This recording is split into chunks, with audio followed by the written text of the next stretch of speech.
Hello and welcome to another edition of the E-commerce Odyssey podcast. I'm here with Matt Orlic from Inspired Brands Group, and we're going to talk about how a framework for launching a D2C brand. So Matt, perhaps could you give us a little bit of background about yourself first?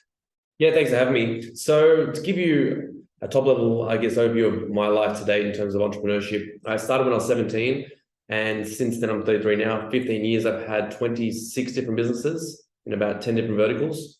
So I guess it's allowed me to have a unique level of wisdom and experience when it comes to entrepreneurship. Okay, great. So you've launched a number of D2C brands, I'm guessing. Yeah, a number of D2C brands. At the moment, the main focus is Cure skincare for us, football supplements, to name a few, and they're the ones that we're really emphasizing at the moment. Okay, great. So what if someone wants to imagine you've got you want to do a D2C brand, right? What do you need to do before you start? What's the first thing that, take us through the whole process? Yeah, having done this a number of times, I think the best advice I can give to anyone is that they have to try and reverse engineer everything from the narrative first, right? I think a lot of people find a product and they create a brand around a product. And what I'm seeing internally and also externally is that this doesn't really work. The best way to, I guess, create a brand is to really lay the foundations first. And that starts from the narrative of the story, the brand story. Once you develop the brand story, and then you can attach a product that matches the story, then you can attach a name to the brand that matches the story, the colors, etc. That's really stems from. That's probably the framework that I would use if I was starting again, because everything stems from the narrative of the company. Okay, so what do you mean? Okay, but what about kind of funding or anything like that? What do you think? What's necessary if you want to start your own D2C business? I think funding is not really necessary today. I think what's necessary is trying to acquire online real estate within that narrative, right? So it's really about creating some kind of brand story narrative or unique product and trying to test that out via the organic channels that social provides you. Okay. We're the best framework. Where do you find ideas? I mean, where would you start off with kind of product research? Yeah, this is a funny one. Back in the day when I was obviously just money hungry, a lot of my ideas manifested from the ability to try and generate money. Where today, I think that what I've learned is that money alone is probably a very shallow way to look at it. I gain a lot more value from authentic money that I create. Authentic money for me really means that, a business that I develop that I enjoy so much that money is not really the prerequisite. So, in all the businesses I've had, I felt increase in well-being from companies that say generated me $1 million that I love doing every single day, opposed to companies that generate me $10 million that potentially I didn't enjoy the process as much. So yeah, today I'd be looking more in terms of what I actually fundamentally enjoy and love doing, and gravitating towards that more so than doing market research and looking at such an autistic way in terms of numbers and I guess product market. So so you're saying find something which you love and it'll follow. I'm guessing you love football. I love football. So I didn't work for the last 4 years. I took a lot of time off. I didn't really need to work anymore, but I didn't want to, I guess, engage in that rat race of chasing so much money, and I felt like it was fairly toxic as I went through a different type of journey. So then I started looking, I guess externally and saying, how can I combine so many things that I love together in one business? And I used to be a professional footballer. I didn't make it because my body didn't really keep up from a physical perspective. Technically I was good.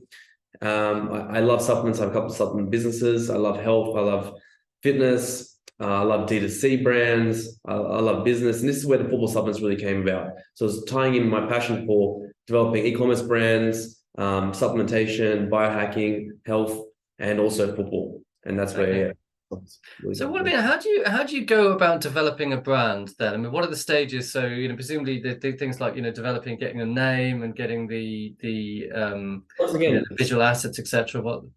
Yeah, the first fundamental step is creating a narrative. And for me, the narrative was I wanted to improve football's performance through nutrition, education, and supplementation, right? And this is ultimately that narrative was the most important for me, because this is where I failed when I was younger. So if I could help others achieve what I couldn't, I thought I was in a good state. So then from that story, I went about creating a brand that was just for football players. And that's when footballsupplements.com was created, right? And then from there, I engineered products that were just for footballers. Do you see how everything kind of stemmed from that narrative? Right, okay. Then from there, I created a logo that was based on football and supplementation and, education. So how So important is it? I mean, what are the do's and don'ts of creating a brand? I think the don'ts is that just create a story or a narrative or brand that's not hyper focused. I think there's so much value in being a specialty today, especially in a crowded marketplace. People often think that if they specialize in a certain industry or a certain sector, that they're not going to gain the revenues or fruit or the benefits or that a generalized company would. But it's actually not true. We underestimate how big a certain niche could be. For example, football supplements for us, we're like the only ones in the world doing this currently, maybe one other. But this is the biggest game in the world of 200 million players, the most money, most affluent, sport in the world. Yet no one's specializing in football because they're just creating general athletic supplement brands, but not catering to football alone. Which as you look at the market size, it's huge in terms of how many footballers there are. Okay. So what do you say in terms of, because do you think that people should have because obviously your brand is just football supplements, it does what it says, right? Yeah. Very, very, I'm guessing would you say that it's better to have a really kind of a brand that does what it says or something which is a bit more, one of these kind of generic brands that doesn't really mean anything, but then, it is quite easy to find. So I'm guessing if I search for football supplements, right, probably an awful lot of things come up about football supplements, but if you were to search for, I don't know, just choose one of these brands, Epson printers. I've got an Epson printer next to me. It is a name, and it's kind of more uniquely defined. What do you think is the? I think it comes down to the narrative. I'll give you another example. Cure Skincare, another one of our brands. That brand was born from my biohacking background and my love of technology, and also finding out that we're trying to bridge the gap from dermatologist-like treatments to home, because a lot of the treatments that I found that doing at a dermatologist, you have to do consistently at home for it actually to have effect. So we're trying to think about how can we take dermatologist treatments and make it more affordable to people at home. That's where the whole story and narrative came from. And then from that, we developed at-home LED mask that normally people would use at the clinic, but now you can use at home. Now we're doing at-home needling devices that you can use at home that you don't have to go to the dermatologist. So see, it's all around the narrative again. Okay. So when people come to Cure, they understand that all the products we're developing is trying to bridge that gap between dermatologists and at-home treatments. Okay. So what about getting the product manufactured? Once you've got you've got a brand and you've got a product you want to develop. Depending on how technical the product is, we use everything from design firms to doing it ourselves, liaising with the factories. So when you go in terms of product manufacturing, internally the factories will have product designers and engineers, but they're never going to be at the level that you potentially want to work with if you want to create an awesome product. That probably a third-party design agency would do a lot better job. But if you're creating a product where the variables are slightly out of scope, then I think you can work alongside with the existing factory and their internal team. So would you say that, because obviously you're not white labeling products, you're developing your own products from scratch? Yeah, nowadays I didn't start there, but yeah. Is that I'm guessing that's a much riskier thing to do and also a more time-consuming thing to do? Yeah, for sure. It requires a lot more resources, energy. It's a lot riskier, I guess, especially going into a new market, developing a new product. But then at the same time, when I look at the landscape today, we have online real estate, right? In terms of, let's say, influencers, which is probably the most powerful vehicle to build a brand. How are you going to approach an influencer in a very crowded market? It's by developing a unique story and a unique product, really, that influence that wants to be attached to that brand and that story. This is where that level of investment doesn't really stem from just, the product development costs, but it also is a lot more efficient later on when you're trying to acquire this real estate online through influencers. This is the way I look at it. Okay, so you're all about, you're very focused on getting influencer marketing. Yeah, look, it seems to be the quickest way to grow a brand today, right? To gain authority in a crowded marketplace. It's a lot easier for people to speak for your brand than yourself. Okay, it's never been a better time to be young and beautiful, I think. So you're right. I just think it's to, the Matthew principle: to those that have, much will be given. Yeah, and all that. I just think these people that you get loads of followers and you just print money. No, that's great. Yeah. And some of what are the do's and don'ts? I mean, so obviously you have a product which is, is there a lot of compliance that these products need to go through, or which one? The subs? Well, just any of them. Just if you're developing some sort of skincare product, for example, or a supplement, presumably it needs to go through a lot of testing. Yeah, for sure. Like, Cure Skincare, a lot of the products have to be FDA approved, and that approval process is fairly lengthy, but nothing's out of the realm. Like, it's a simple process that just takes time and money. Okay. So when you've been developing brands, I mean, what's gone really well? And can you give us an example of something that's gone really badly? What mistakes have you made that you wouldn't want, that people should avoid? I think not being patient enough. That's probably the fundamental learning that I can take away from my experience. Some brands, like I designed the first ever smart wallet with a technology called Tile. This is probably like 6-7 years ago. I did a Kickstarter, it didn't go too well, and I kind of just sacked the project. And then years later, people copied my concept, executed a lot better, and created, 8-9 figure businesses out of it. Right. Okay. But I think, yeah.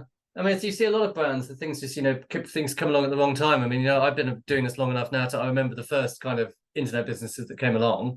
Yeah. And these businesses, a lot of the same ideas come around again and again. And sometimes you can just be too early. Yeah, timing's everything. Yeah. Because I mean, HelloFresh, Yeah. I mean, there were some of the first I remember. There was a whole lot of businesses that launched in about the year 2000 or 99 or something, which were like HelloFresh, but they just totally failed. And maybe it is, I think, as you say, a lot of timing involved. So let's talk about promotion. I mean, I know we talk to a lot of people that are strong on big on Amazon. Amazon's not something you're interested in. No, I think for us, I'd rather take control of the customer, sorry. Mainly because of our marketing strategy always tends to an education model, and we can't really educate consumers if we're acquiring them on Amazon.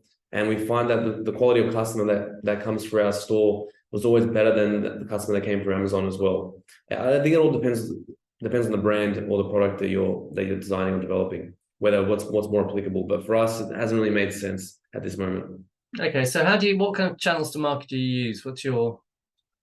Yeah, so we're strictly online and through some online retailers. So we strategically choose some online retailers to give us a bit of authority in the space. And then, yeah, we strict to D2C model. Okay, so D2C, Shopify websites? We stick with Shopify at the moment for all our brands. Okay, so what kind of channels? So what kind of do you use? Say, for example, Google Shopping, or is it all social media advertising? Yeah, so we're lucky and fortunate enough to have an internal digital agency that we also own, where we spend about $3 to $4 million a month on paid ads.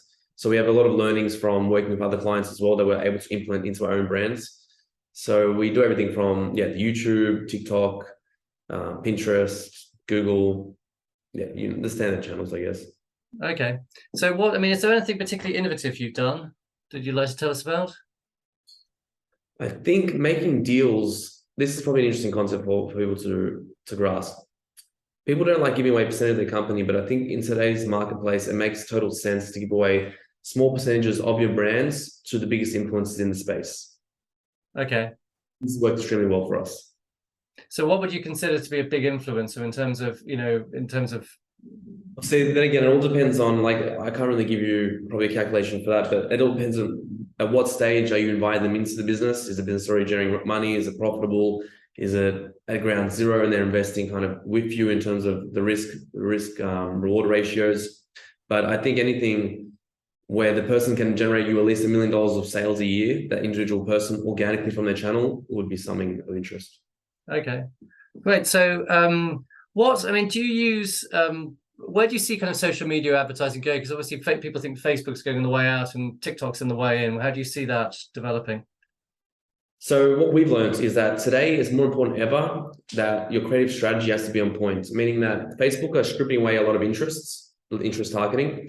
So what now has to happen? Your ad has to generate the interest targeting, if that makes sense. Right. So more so than ever, you have to have a really in-depth creative strategy where you're looking at customer avatars, you're looking at their market awareness levels and creating copy specific angles and messaging.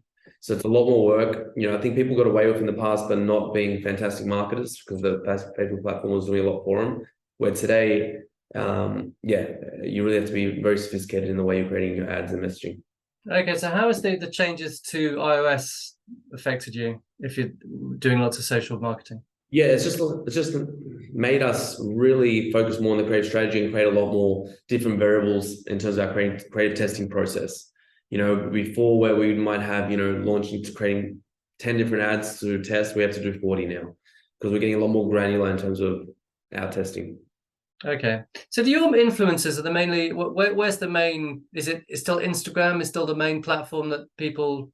No, we strictly focus on YouTube, to be honest. We focus on YouTube, but there's a flow-on effect, like they have an Instagram as well, fantastic, they have Facebook, but really it all starts from YouTube because YouTube is an educational base for a lot of people, and that seems to be the most affinity with buyers. Okay. So do you create your own content on YouTube? You have your own YouTube channels? We have our own YouTube channels, but we're at the stage now where we're developing in-house content in terms of educational content. At the moment, we've leaned towards influencers and allowing them to educate for us to their audience.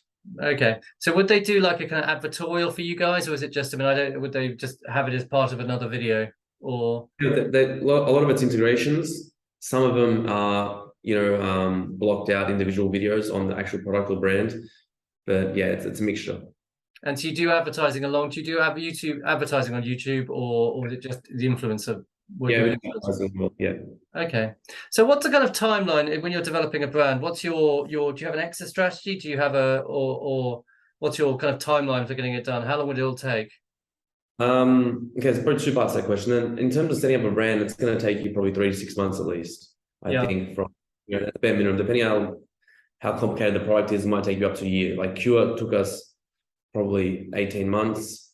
Football Stars probably took us a year. So yeah, it all depends on how complex and how in depth you go in terms of the product development. Now, in terms of exit strategy, that's kind of changed for me in the past. Before it was all about money, as I mentioned. Now we're developing businesses that we resonate a lot more intrinsically with. So, as long as we're enjoying the business, I don't see why we'd want to sell it. You shouldn't want to sell a business if the business is right. So do you get to hang out with famous footballers? Yeah, we do. Yeah, we signed a couple of big clubs and big players. So yeah, where we get to hang out. Who have you signed up? Atletico Madrid. Okay. We're in talks with one other top EPL club, which I can't mention at the moment. A top 4 club, and some players like Imad Rakitic, and we're speaking to a number of others at the moment.